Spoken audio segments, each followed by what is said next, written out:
الحمد لله رب العالمين والصلاة والسلام على رسوله الكريم محمد وعلى آله وأصحابه أجمعين وعلى من تبعهم بإحسان إلى يوم الدين اما بعد حضرات محترم، یہ ضروریات دین کورس کا سبق نمبر 45 ہے۔ اس کا موضوع ہے نماز تراویح کے فضائل و احکام۔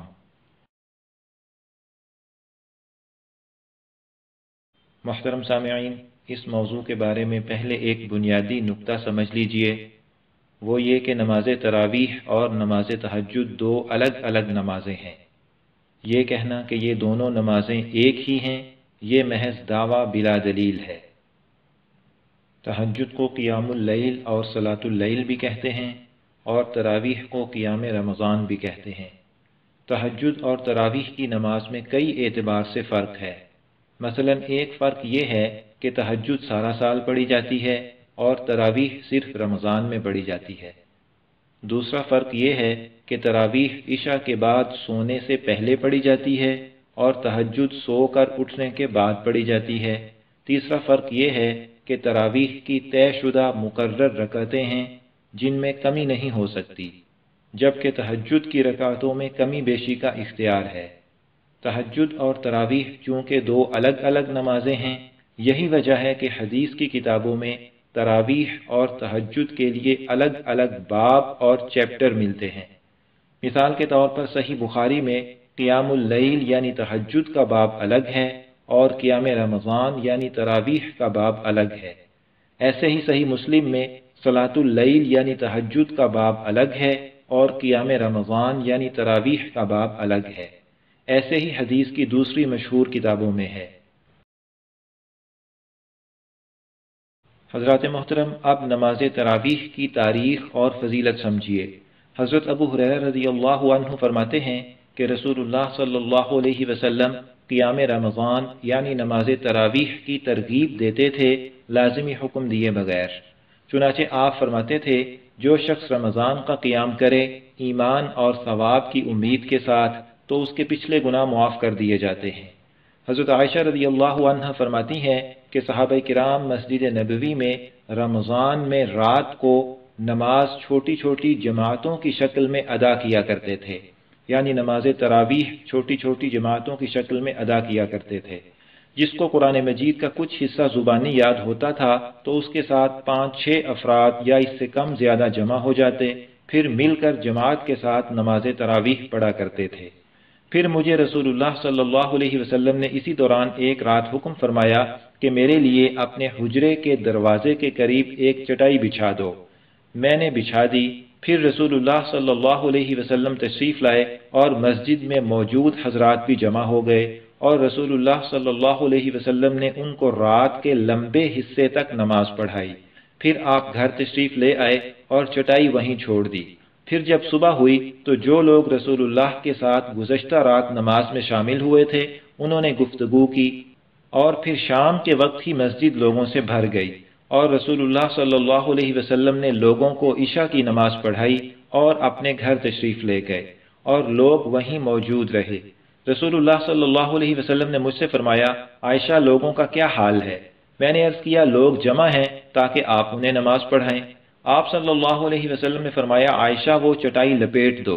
میں نے لپیٹ دی، لوگ وہیں رہے، اور رسول اللہ صلی اللہ علیہ وسلم جب صبح کے وقت لوگوں کے پاس تشریف لائے تو فرمایا، تمہارا مسجد میں موجود رہنا مجھ سے پوشیدہ نہیں تھا، لیکن مجھے خوف ہوا کہ کہیں یہ نماز تم پر فرض نہ کر دی جائے، پھر تم اس کی پابندی نہ کر پاؤ۔ اور بعض روایات کے مطابق آپ صلی اللہ علیہ وسلم نے 3 رات تک جماعت سے نماز تراویح پڑھائی۔ رسول اللہ صلی اللہ علیہ وسلم کے زمانے میں یہی حال رہا، حضرت ابو بکر صدیق رضی اللہ عنہ کے زمانے میں بھی ایسے ہی رہا، حضرت عمر رضی اللہ عنہ کی خلافت کے شروع میں بھی ایسے ہی رہا۔ پھر حضرت عمر رضی اللہ عنہ نے حضرت ابی بن کعب رضی اللہ عنہ کو امام بنایا اور سب کو ان کے پیچھے نماز تراویح پڑھنے کا حکم دیا اور فرمایا، یہ اچھا نیا کام ہے۔ حضرات محترم، ان احادیث سے مجموعی طور پر درج ذیل باتیں معلوم ہوئیں۔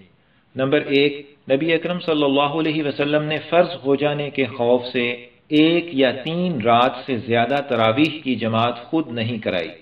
اگر فرض ہو جانے کا خطرہ نہ ہوتا تو آپ کا ارادہ تھا کہ مستقل طور پر اس کی جماعت کرائی جائے۔ نمبر 2، نبی اکرم صلی اللہ علیہ وسلم کے زمانے میں صحابہ کرام رضی اللہ عنہم مسجد نبوی میں مختلف جماعتوں کی صورت میں نماز تراویح پڑھتے تھے اور بعض اکیلے بھی پڑھتے تھے۔ نمبر 3، حضرت عمر رضی اللہ عنہ نے الگ الگ جماعتوں کے بجائے ایک جماعت کا حکم دیا اور صحابہ کرام رضی اللہ عنہم میں سے کسی نے بھی اس پر اعتراض نہیں کیا، لہذا حضرت عمر رضی اللہ عنہ کا یہ کام رسول اللہ صلی اللہ علیہ وسلم کی چاہت کے عین مطابق تھا۔ اب تراویح کے فرض ہونے کا امکان نہیں تھا تو آپ رضی اللہ عنہ نے نبی اکرم صلی اللہ علیہ وسلم کی مراد کو پورا کر دیا اور ایک جماعت پر سب کو اکٹھا کر دیا۔ نمبر 4، رسول اللہ صلی اللہ علیہ وسلم نے نماز تراویح کی بہت زیادہ ترغیب دی ہے۔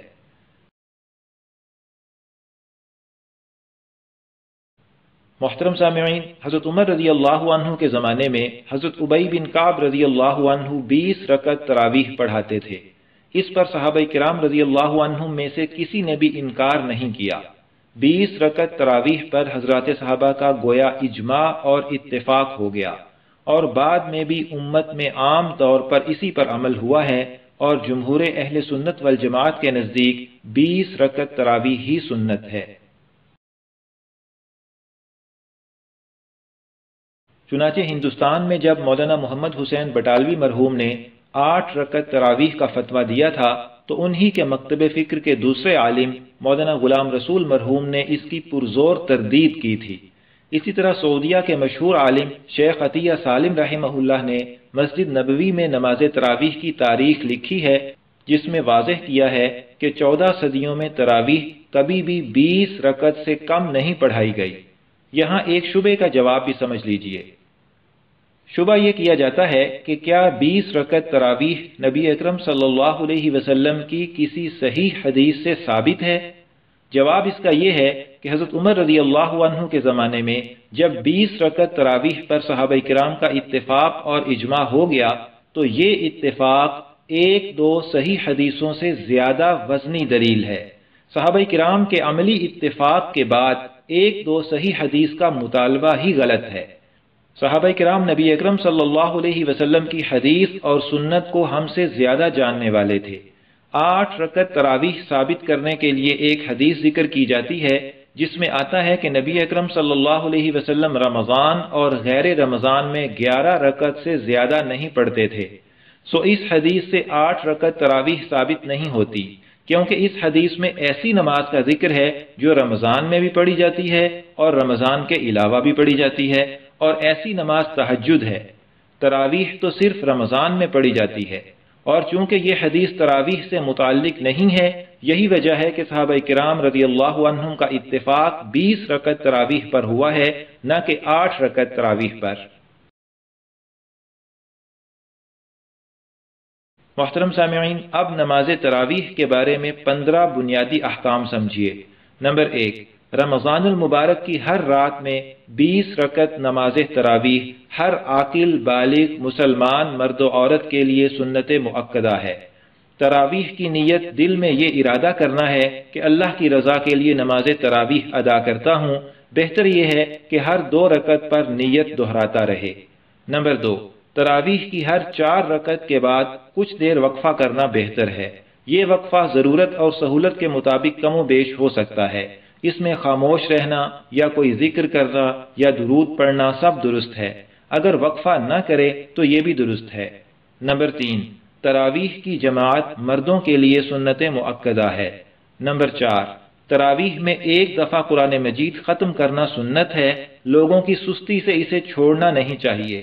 ہاں، اگر یہ خطرہ ہو کہ پورا قرآن مجید پڑھنے سے لوگ نماز میں نہیں آئیں گے یا انہیں بہت ناگوار ہوگا تو چھوٹی صورتوں سے تراویح پڑھا دی جائے۔ قرآن مجید ختم ہونے کے بعد بھی باقی رمضان تراویح پڑھنا سنت مؤکدہ ہے۔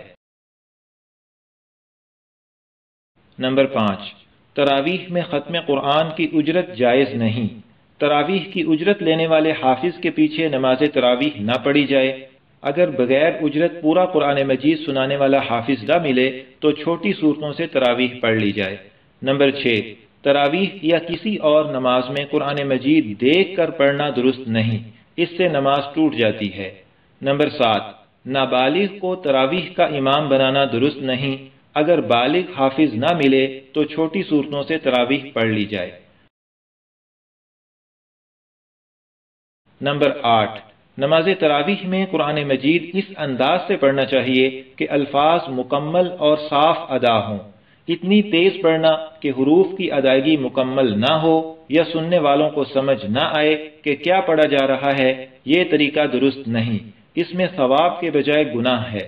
اسی طرح رکوع، سجدہ اطمینان سے ادا ہونا چاہیے، تشہد، درود شریف اور دعا بھی پوری پڑھنی چاہیے، اور 27ویں شب کو قرآن مجید ختم کرنا بہتر ہے۔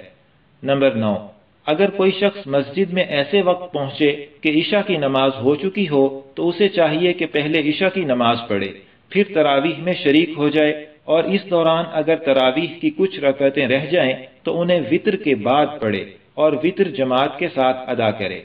نمبر 10، مسافر اور مریض کو اگر نماز تراویح پڑھنے سے حرج نہ ہو تو ان کے لیے نماز تراویح پڑھنا افضل ہے۔ نمبر 11، اگر اپنی مسجد کا امام قرآن مجید غلط پڑھتا ہو تو دوسری مسجد میں تراویح پڑھنے میں کوئی حرج نہیں۔